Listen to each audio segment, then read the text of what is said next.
the news capital of the world and all around America and all around the world, in fact. You're with the Daily Objective. I'm Jonathan Hoenig from CapitalistPig.com. We've got a fabulous program coming up at you in the next couple of minutes. Along with me for the Thursday Collective, Mark Pellegrino, actor, activist, intellectual. Happy to have you with us as always, Mark. Great to be with Amanda Maxham, Dr. Amanda Maxham. She is currently, she's worked with the Ayn Rand Institute and a host of other pro-liberty and pro-individualist organizations, and a great advocate for freedom as well. So happy to have you, Amanda. Hello. Well, and also, of course, our super chatters. We literally cannot do it without you. So help us be part of the Thursday Collective by hitting us up on Super Chat from £2 to 2 shekels to 2 dinar. We will take it and accept it all. Bitcoin, TBA. But certainly anything on the Super Chat, we really need your support today. And we've got a really fascinating topic. Mark, I know you're an animal lover, and you've promised a shot of your animal, who's apparently a big fan of TDO as well. He's a huge fan. He's sitting here right now listening to the show. Here he is, Frankie. This is my Frankie, which most of the people I think watching us know. My 15-and-a-half-year-old dachshund, who's been with me since he was a little teeny puppy, and he's my best friend in the whole world. So yes, he's my buddy. He goes with me everywhere. Okay, buddy. Enough of that. He is gorgeous, Mark, and Amanda, you don't have a pet, do you? What? Are you kidding? Look at this. It's just Ruffles. Who's that? Ruffles. She's a big dog. Little Ruffles Stiltskin. He's how long has he been with you, Amanda? I know, despite the beard, it is a girl. I think she's like, I don't know, 7, 8 years old, something like that. Thank you, Team Fame Master, for your very generous contribution. You're keeping the Ayn Rand Center UK going, Ayn Rand Center UK going. We really appreciate that from all of us. Thank you, Theme. And be like Theme, Tame, Master. Contribute on the Super Chat, be part of what we're doing. Well, those are gorgeous animals, guys. I have my own I have to share. You've seen Maudine. She's my St. Bernese, big fan as well. But despite the fact we all love these animals and we value them, they don't have any rights, do they? I mean, these animals, and we see that all over the place right now, right? This constant insistence that animals have rights. In Spain, in fact, Spain has granted animals the same rights as human. They've updated their civil codes. Delaware now has got a group that is basically wants to make it illegal to declaw your cat. There's a lawsuit now at Costco, which is a major US retailer, basically saying they're violating the animal's rights by selling the chicken too cheap. Basically, Costco uses hot dogs and chicken as a loss leader. And the animal rights groups are saying now you're violating the animal's rights. Ecuador now has ruled that wild animals have legal rights. So let's just kind of toss it around the stage here briefly. I mean, what to make of this as individuals, I guess as students of objectivism, about this real movement now to classify animals as basically the same as human beings, as having the same rights as human beings. Yeah, I don't want to be sold at the front of the Costco as a rotisserie chicken. Well, you're gonna have to go ahead, Mark. No, I think it's important for us to extend our moral arc, so to speak, into the animal community, and I think we understand more about animal behavior and the level of their sentience now than we did, 40 or 50 years ago. And it's important to be sensitive to that. I think anybody who understands living things and what sentience means must respect that the capacity to feel and the capacity to have emotions that animals have, and do their best to honor that. But that is not the same as a being like a human being who has rights that reflect aspects of our consciousness and that reflect aspects of our needs for life, none of which are present in in animals that have a lower form of consciousness that we objectivists call a perceptual level consciousness. Even the ones that can think a little bit more, can problem solve a little bit more. They're not conceptual beings. They don't have the same relationship to the world that conceptual beings have. They don't need spaces that we call, duty-free zones like rights in order to live and interact with their environment. So I don't know if that long. Go ahead. Mark is already hitting on so many really fundamental elements of this that you never hear in any of these discussions. And obviously, I think our discussion today of animal rights, if you will, I mean, I don't think it's so dissimilar to some of the national discussion now in terms of abortion rights.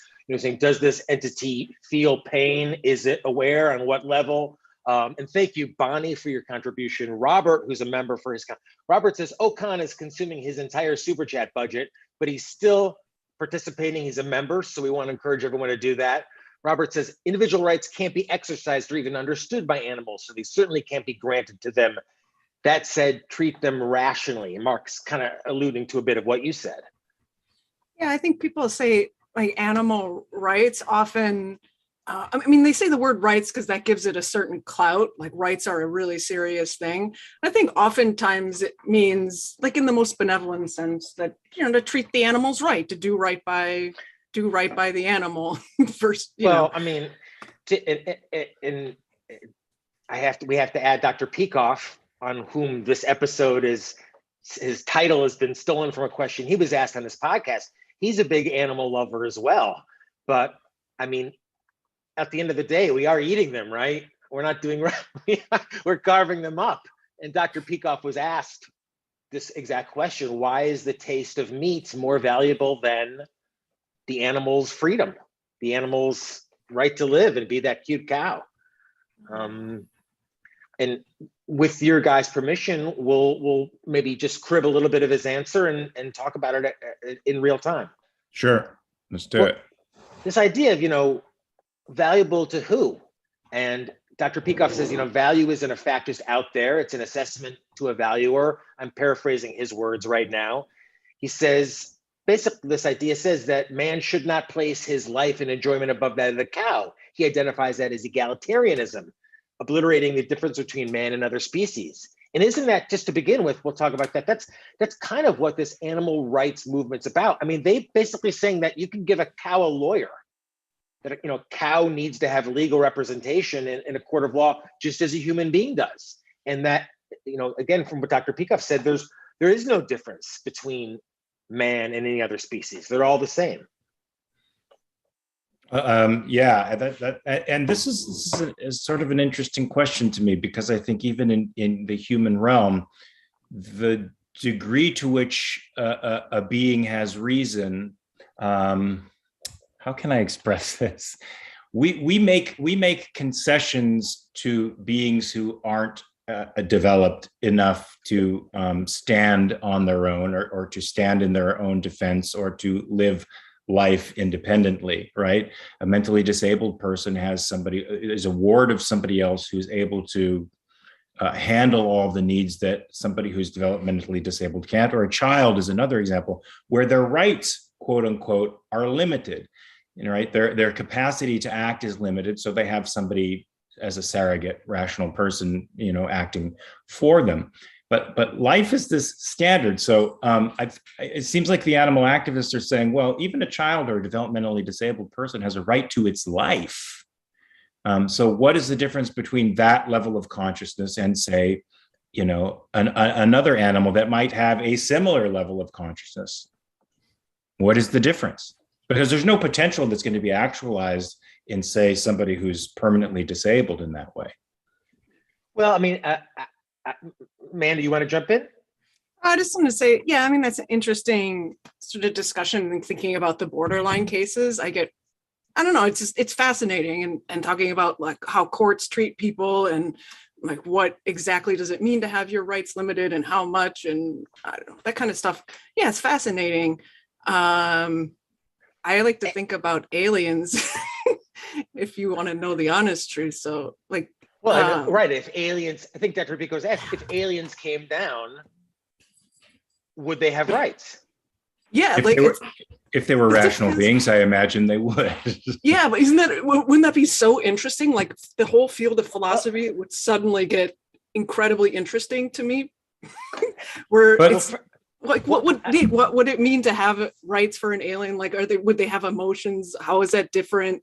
Yeah, it'd be interesting to know. But it's the same kind of question. It's like, well, if you thought of something that has intelligence, it's got autonomy over itself, like there are certain ingredients, and then you say, okay, yeah, you have right to life or right to I want to live. just quickly jump in and thank Adub, who has stepped up with 30,000 rupiah, I believe.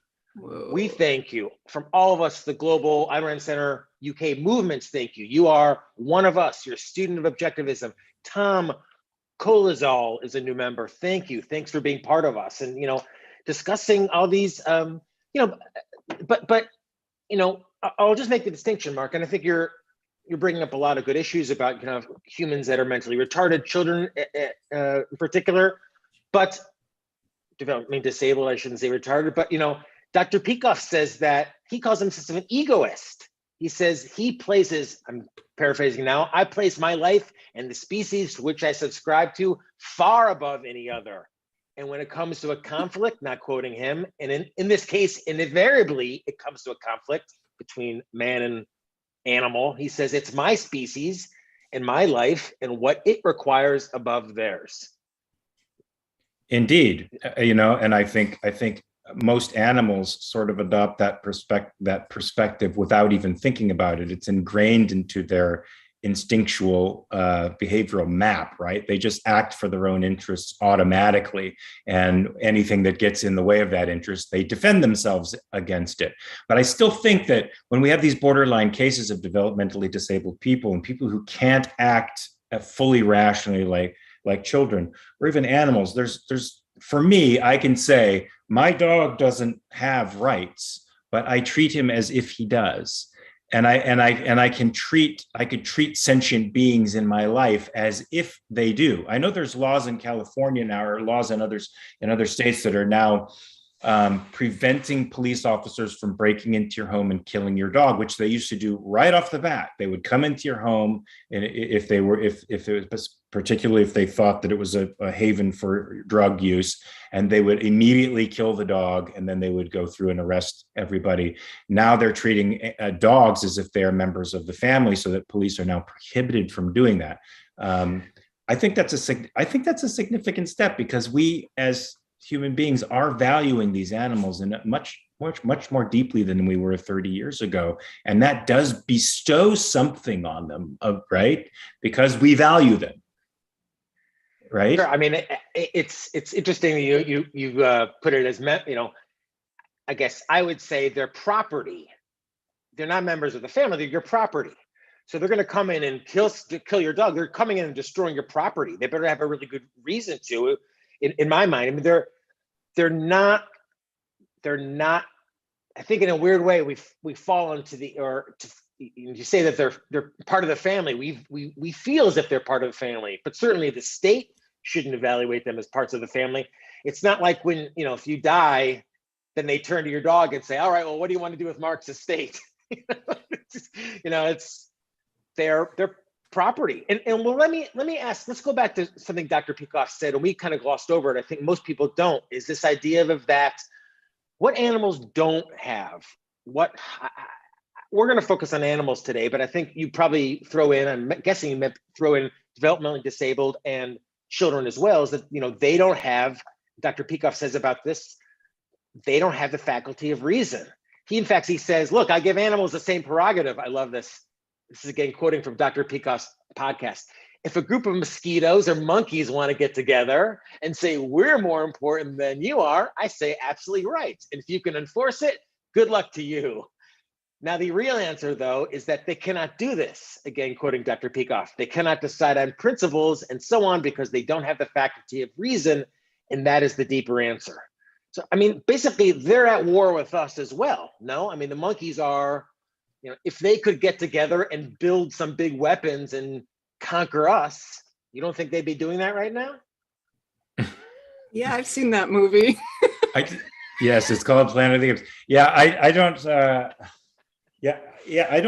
I certainly don't look at the world as some pristine Garden of Eden where everything is harmonious, but for human beings, I think everything is out for itself and trying to survive to the best of its ability. Human beings just have this ultra adaptivity that we call the rational faculty that enables us a much wider degree of adaptivity than any other human being. And that's important. And we preserve that adaptability through rights because of our unique relationship to the material world that no other animal has. And because all of our interests are in the long range and everything has to be seen over a longer range, animals' interests are in the immediate moment, satisfying the immediate needs.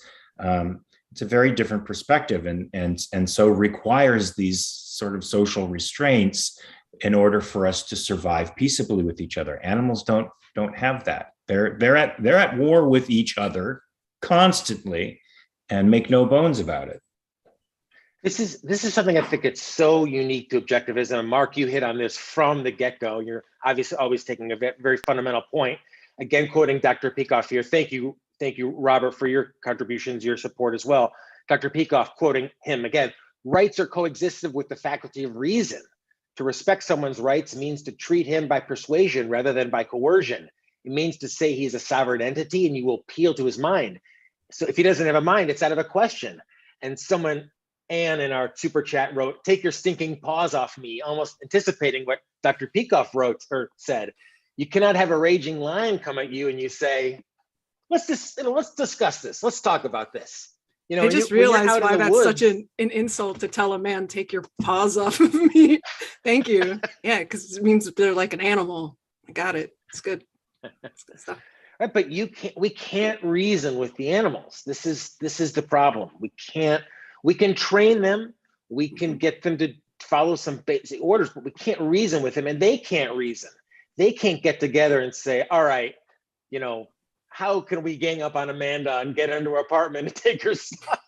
They can't do it, and they never will be able to. That's true. I am 100% for domestication of everything if possible. Look at the difference between the domesticated cow and how useful it is to the human being and an African water buffalo. Which would you rather be caught in a pen with? That African water buffalo kills more human beings than lions. They are vicious, vicious creatures. A wolf is a very dangerous thing. A domesticated dog has a great deal of utility for human beings on every level. Domesticated plants, domesticate the world, man. Humanize it, make it safe for human habitation. That's a very, very, very good thing. Well, yeah, I agree. I like it. It's like, I don't know. Yeah, you're like, I think of animals and plants too that we use. They're like human inventions. A dog is a human invention, right? It's an interesting kind of human invention because it's alive and you've shaped it through many generations and to make it into this perfect. I mean, like Ruffles she's like the perfect the perfect being. Like she's the perfect companion. She's exactly trained to do, she just, that's what she does. She knows how to do, I don't know. So somebody invented that, some Dutch guy a long time ago started breeding the Ruffles, and now I make use of her. It's great. It's certainly totally something that's only possible seems like in an industrial advanced world. I mean, you can be maybe a beggar and have, a little cat that you have scraps with, but the idea of forming a bond with a animal that you can feed and lives in a high standard of life, has medical care. I mean, even my grandmother, who was born in the late 1800s, she always thought of animals as something that were outside. The idea that a dog came into your home, slept in your bed, it's such a product of in my mind, the 20th century. I mean, that's... Sure. Oh yeah. Even in the 1970s, our dogs stayed outside. They weren't allowed in. And now, they're just I just want to say our moral arc or sensitivity towards living things has grown so much more. I would think that would be a distinct quality of objectivists more than any other type of philosophy, even though it seems to be promoted by these altruist types. who I don't find benevolent by any stretch of the imagination. I feel like they incorporate these things at the expense of human life, whereas an objectivist incorporates these things as an enhancement of human life, as a part of growing our consciousness and our experiences of the world. And certainly, and not as a sacrifice. I think that, you know, in the sense that, and you know, Rand was a famous lover of cats. Frisco is, and all of her other cats, and Dr. Peikoff as well. These people really valued these animals. But even Dr. Peikoff says that, you know, Rand was asked, you know, is there any way in effect to have a protection for a political protection for animals? And as I understand it, couldn't find an understanding. Now, and thank you, Allie. Let's take Allie's question. She's a great supporter. Allie wants to know, what about animals being left in vehicles during the summer? I would say call the police to get the animal out, but you could get charged for breaking the window. Amanda, what say you?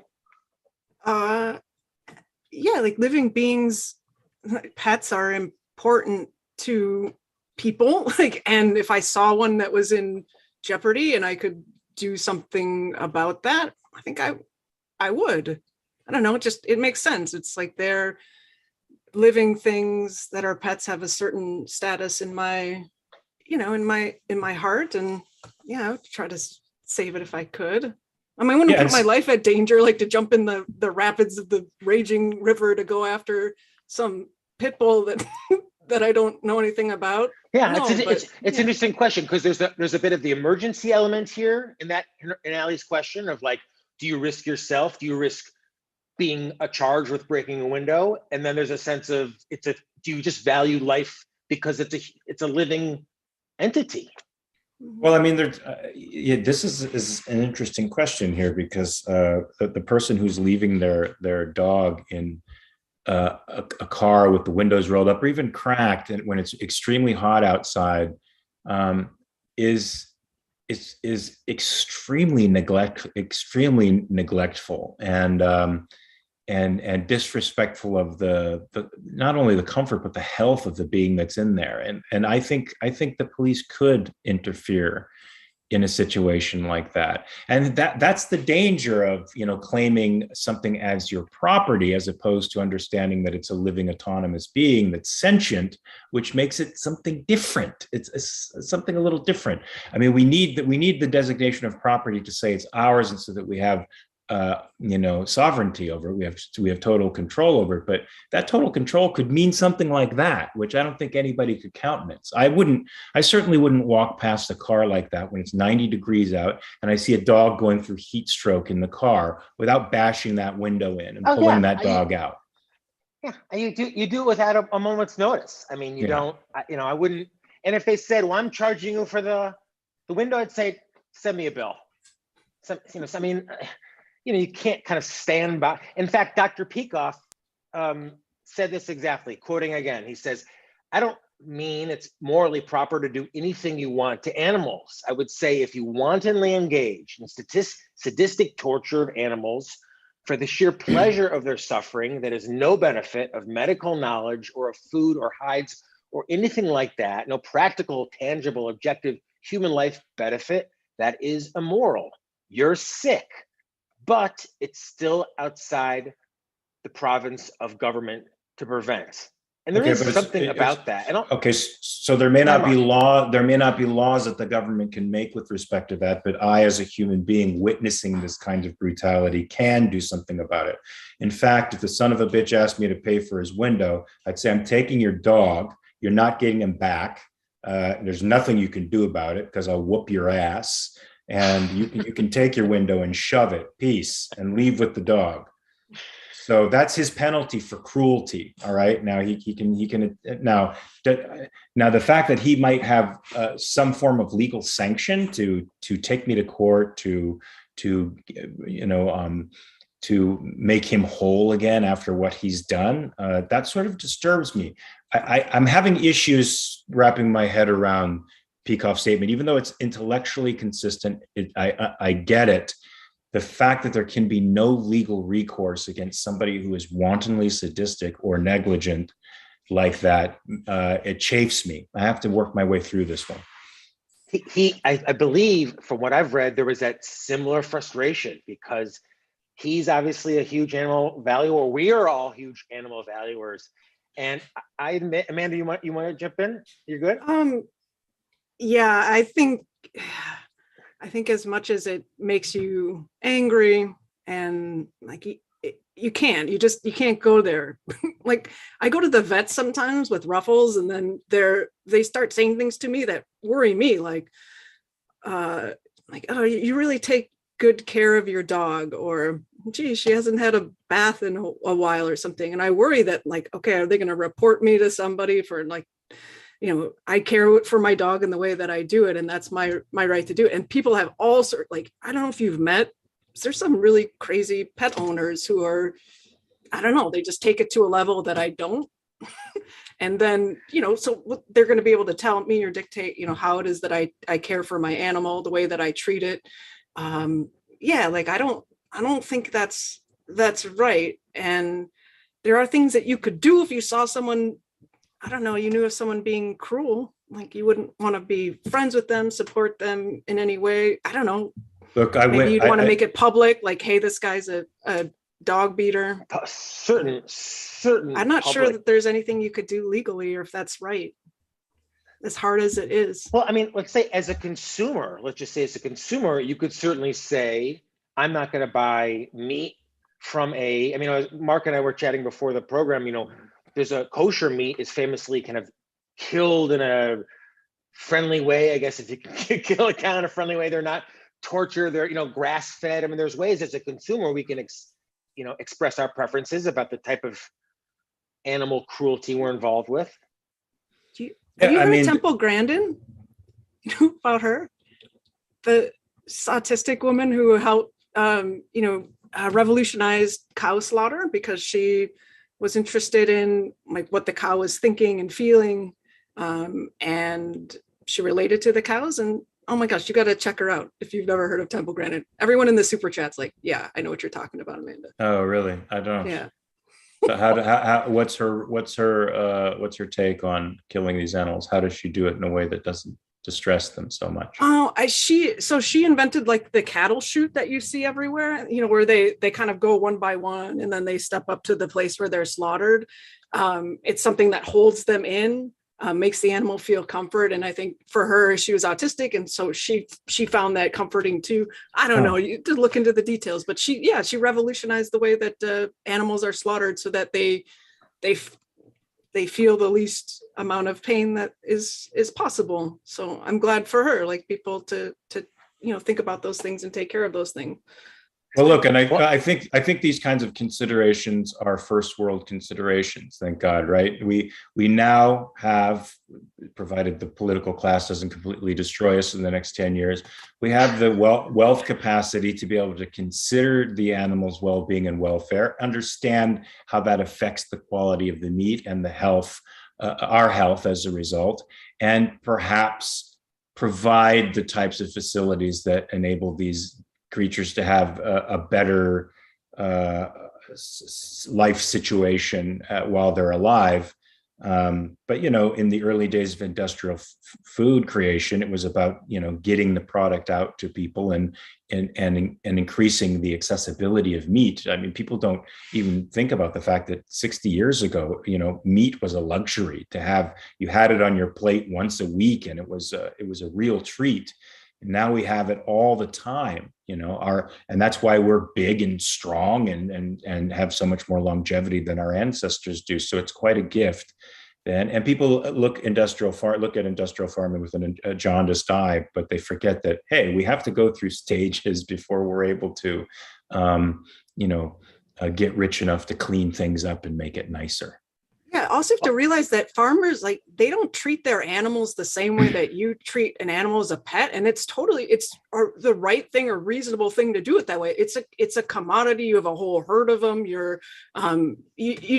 If one of them's sick, you may have to cull it. And it's not the same as, oh, my pet Ruffles is ill and I'm going to try to treat her. I have a different attitude towards my particular animal. But farmers are not often like that. They're, even if they have dogs, they're a working animal, and they're treated in a different way that you or I might treat our pets. And that's also reasonable to do that. So I don't know. There's a lot of judgment, I think, on when people treat their dogs in a different way than what you would. So at least I've noticed that. There's an active super chat. Robin, team, Robert, so many of our members, our subscribers on the channel. We want some super chats as well. Super chats as well. Team says she's watching this eating spicy chicken right now. So you know what? I have to say, I cheekily kind of took this to bat on Fox News a few years ago with none other than Judge Jeanine Pirro on this particular issue. Let's listen quickly about animal torture, if we can. Let's see if we have it. Do we have that video? Well, maybe we don't. We will get to it. Basically saying that, you know, animals property, and, you know, Amanda, kind of to your point, it's uncomfortable when you see someone with a pet treating them in a way that you don't want them to be treated. But, you know, I don't know, Mark, if you went up and took that animal away from that person, you're going to have a hell of a lot of animals you're taking care of. And what's to stop him or her from then going abusing another animal? That's true, but they're not abusing that one. And I can afford to take care of that animal if I want to, or find a home for it where I know that it's going to be treated the way it deserves to be treated. So I'm still uncomfortable with this notion of property, even though I understand it, even though intellectually I think it's right. It chafes against my emotional sense because of the way I feel about my own animals. I don't feel Frankie or Johnny or Cody are my property. I feel like they're wards in a sense. They're my responsibility. They're living things that I take care of to the best of my ability. And if anybody were to hurt them, it would be as if they were hurting a kid of mine. It would bring the wrath of the same way about Maudine, but you know that's what the Greens say. They say this earth is it's like our children, and when you are cutting down the trees, you are hurting the fabric. I mean, you know, they use that same language. Yeah, they use the James Cameron Avatar notion of, you know, this delicate interwoven biological net that is sensitive to every aspect of every movement and every creature on the planet is sort of interconnected. And that's just so not true. Anybody who holds that notion of the earth just needs to watch an episode of Naked and Afraid to see how hostile, dirty, and horrific it is to live in a state of nature, and then pray for domestication. Okay. The earth does not like you. It doesn't give a shit about you, and other species don't either. Domesticated things do. Domesticated things, bring the earth resources within our control and make life actually very good. But if you tried to go out there on your own and procure food and fresh drinking water, remember, fresh water is about 1% of the water in the world, and just getting it to a state where it's drinkable in the state of nature is really hard. So thank your lucky stars for domestication. Kubaba mentions, I'm sure it's been pointed out, that you don't raise animals up by giving them rights, you lower people. And Allison mentions, pets are our buddies. I hate it when someone tells me, you can't just get another pet. Like, my connection to my pet doesn't matter. They're not me. You know, she's picking other values. But quoting now from Dr. Peikoff, to demand that man defer to the, quote, rights of other species is to demand man himself the right to life. This is otherism. It's altruism gone mad. So this whole notion, Mark, as you kind of alluded to, the Greens, you know, they see an interconnectionness and an egalitarianism that says, well, we're all living beings on Earth, so we all have the same rights. Dr. Peikoff says, if I was a cow, from that viewpoint, I would say a cow's life comes first, and that would be valid. They would be valid, except, you know, cows can't do it. They can't raise the question. Our pleasure outweighs their life, which kind of answers our question today. Why is the taste of meat more important than the taste of an animal's life? Well, and again, you know, animals automatically act for their own interests. Human beings act for their interests by choice. And that's why we have these systems called rights, so that it enables us to act by choice. And but should you feel bad when you're having a steak? Like, I don't feel bad when I have a steak. I don't feel bad when I eat meat or chicken or fish or any animal product. I do try to find sources for the animal product that I think are more benevolent and give a better quality of life to the animal. But then again, that's a first world problem, and and you can't denigrate other sources of food that make life-giving protein accessible to poorer people because you don't like the way they're raising the animals. I mean, in the end, once again, we have to hold ourselves as a priority. Yeah, I mean, even though I agree with that, but I'm still uncomfortable with this notion of property, though. I remember Dr. Peikoff saying the same thing. He's eaten everything, fish, game, things, but he also said, Amanda, when he's reading a book and he sees that they introduce a dog, as I recall, he says, I throw the fiction book out because I know that the dog is going to die and he doesn't want to read it. So there's so many objectivists that, like Mark, like myself, like you, like Dr. Peikoff, like Ms. Rand, are such valuers of animals, hold them close to us like they're truly members of our family, that they're parts of us, knowing at the same time that there's a difference between them or us. They are a different species, they don't have rights, and our pleasure as human being outweighs that. Yes. Alexander Stepanoff, thank you so much for 30. That is a currency that I don't know, but I'm really fascinated about. Thank you so much. You're part of us. Hold on, wait a second. There's a currency that you don't know? I know, this is a new one for me. I'm really curious about it. It's a symbol that is fascinating. Alexander says, if you're starting to humanize animals, there's a slippery slope without stopping points down to humanizing trees and germs. Well, and I agree with that. From the egalitarian perspective would be, well, they're all on this earth. We're all the same. We're all living. And why don't there's famously the spotted owl in America where tons of development was stopped because of the spotted owl. So, Mark, why not trees and germs? Right. Yes, definitely not. Because, when you elevate those beings, you denigrate human life. And it's no mistake that you start to see people, I think in today's culture, which doesn't recognize individualism, but recognizes groups only, you see a deep contempt for individual human life and a lack of respect for it, and a hostility and violence directed towards it that I mean, we have periods of history where this kind of thing, comes to the fore, but we're seeing it again, collectivist times that breed intense hostility towards individuals and lack of respect for human life. So I don't think you should elevate a life at the expense of another. I think each one has its place, right? In the hierarchy of consciousness, it has its place. Yeah, I think go ahead, Amanda, please. Yeah, sure, no worries. So, never mind. I totally forgot. What I was going to say. This is Alexander again. This is his symbol. I'm fascinated by that. So maybe it's like a Bitcoin. It's like a non-Nazi swastika, which is good around here. We like that one.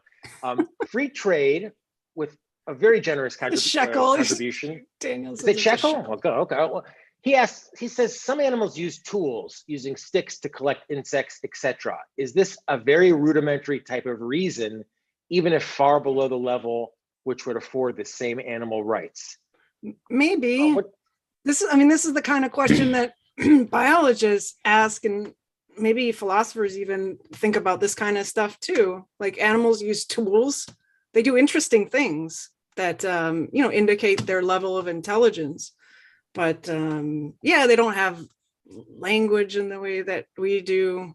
There's a real difference between humans and animals. That's the whole point. That I don't know. That's the whole point. And that's and this is the point I was going to make before, that if you don't understand where rights come from, and then you base it on something else, like you pick something like, well, rights come from the fact that something can feel pain. Okay, but you've made a mistake, and so you're going to categorize plants and everything else if you think pain is the thing that determines rights. Yeah, so you got to be. I mean, that's that's the whole challenge of philosophy, is like you got to figure these things out for real, like actually what it means, and the technical details and all of the cases, and what do you do about the borderline cases, and how do those fit in?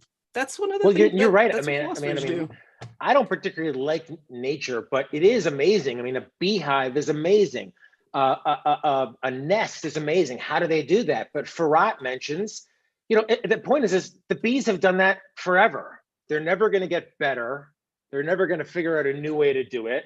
The birds have always built the beavers have always done their thing. They're never going to say, this year, let's try it a little different. Let's make and as Farhat says, animals take these actions automatically because of biological programming. And this is a little bit out of my area of bailiwick, but Mark, isn't that kind of what it is? I mean, they are programmed to do this, and they're never going to kind of get together and say, let's come up with they can't move beyond that. Human beings always can and always will, as long as they I mean, I think that's the case with most animals that demonstrate intelligence. I don't know about primates, and I don't know about, let's say, whales, certain types of whales that are predatory, or dolphins. I don't know what levels of language they have. They certainly are able to communicate. They certainly have much more sophisticated brains than other beings in the animal kingdom. So, and there was that gorilla. What's her name? That was able Coco. to. Coco had something in the neighborhood of 300 or 400 words in her vocabulary, and she could communicate. That's pretty astounding. I mean, that's a level of, but Coco couldn't say to the guard, like, look, give me the key, and when I get out, I'll send you the money for my release. Right.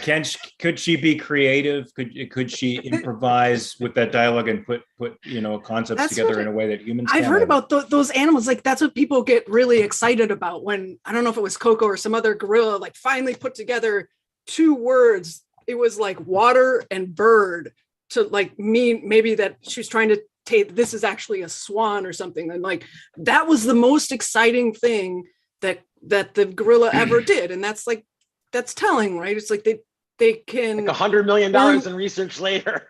Yeah, no, but I mean, it's interesting. Like they learn words, they can do that kind of thing, but then like that's the kind of level of things that people get excited about. It's like, wow, she put bird and water together, and maybe she meant to say swan, and like, wow, that's the best that she's gonna get in, for a gorilla or whatever, chimp or whatever she was. I don't know. That's telling. Robert points out that the reason it's difficult, I think he thinks, to your point, Mark, about kind of getting on the property bandwagon for animals considerably, is he says that pets aren't inanimate objects. They're not the same as other things. The metaphors only go so far. And maybe that's, I mean, pets you can't leave on the wall, or you can't leave in the closet. You have to take care of them. They are, as Robert says, I mean, they're living creatures. They're not human beings, but they're living creatures that require attention, responsibility. Living creatures that require attention and responsibility, but they also have personalities, individual personalities, very, very clear, a very clear emotional life, that's very individual to each one. Even if they come from the same litter, you'll see very unique, a very unique living thing there. And so that is definitely part of the reason I chafe under the concept of property for something alive, even though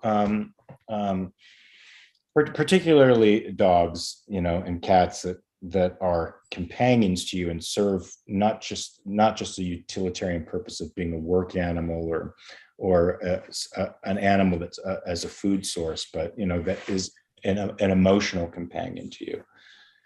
Well, Miss Rand said on multiple occasions, I believe, Amanda, that a pet is a substitute friend, and a friend is a great, very unique, very important value. And I think, it's something very unique in objectivism that there's such an affinity for pets as immense values in individuals' lives and all of our lives.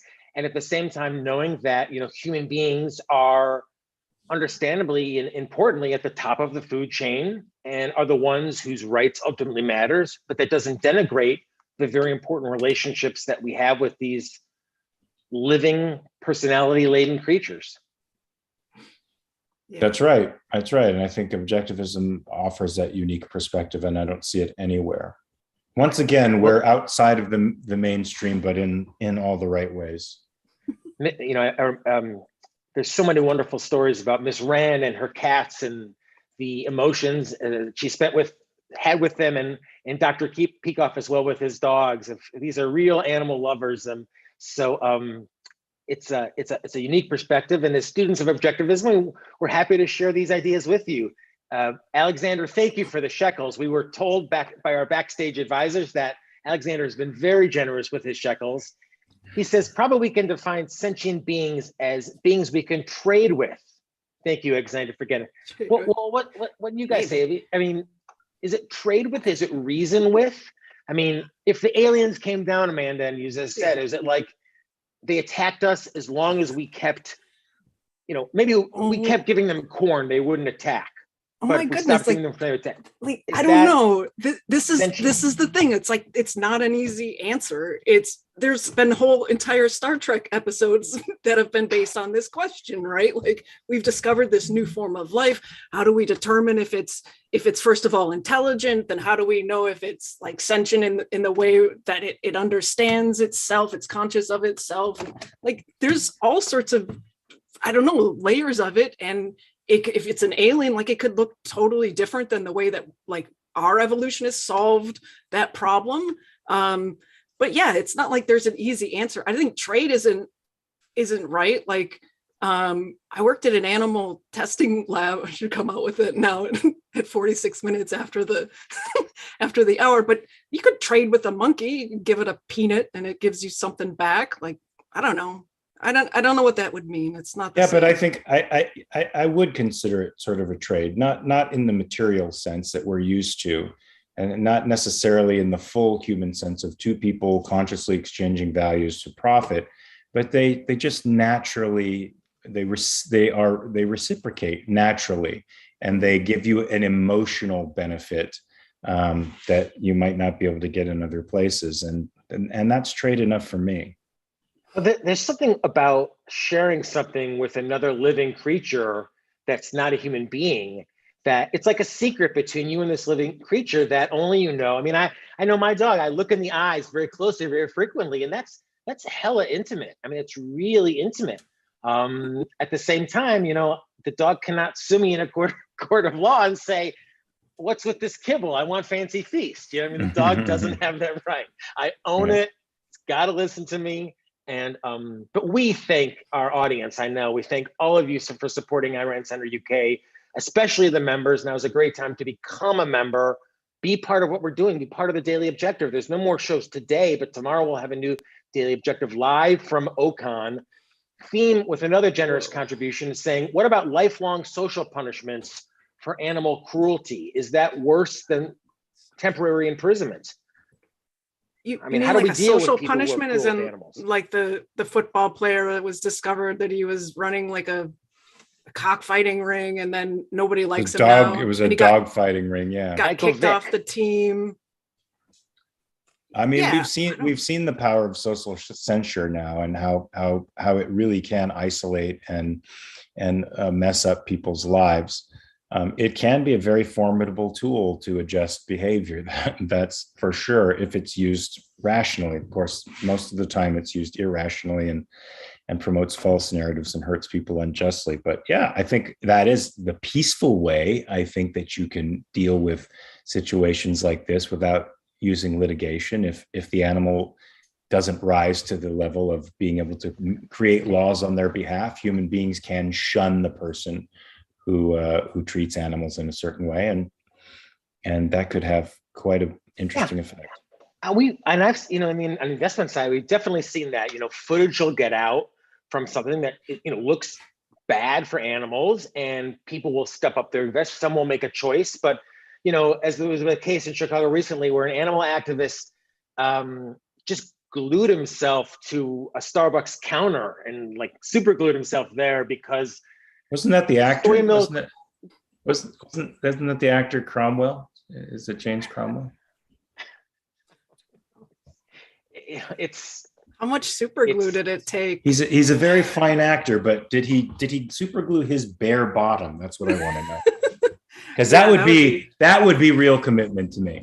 Yeah, and that'd be real news too, especially But the now, part does where he he's got to still like walk require- around with a is he counter still- stuck to his butt the rest of his life, you know. The irony is he still qualifies as a sentient being, and my dog doesn't. It doesn't seem right. I mean, well, we Agreed. appreciate all of your support. Robert, Ali, Free Trade, Tom, all of our members, team, Alexander, so much great support today. So we'll keep the conversation going, the Thursday Collective and every day. So thanks for being part of it. Amanda Maxham, bravo as always, great job. Mark, the master, we always appreciate what you're doing here. You're such a big part of it. So any Thank final you. words, gents and ladies? All right, go hug your animals. Yeah, go hug your animals. Give them a kiss. Treat them Good right. dog ruffles. Yes. Guys. And I mean, I don't know if you'd agree with Bob Barker, always used to say, get your cat spayed and dogs neutered, but we'll leave it with this. From an objectivist perspective, we wish you best premises, and we'll see you back here tomorrow for more of the Daily Objective. Be well. Peace.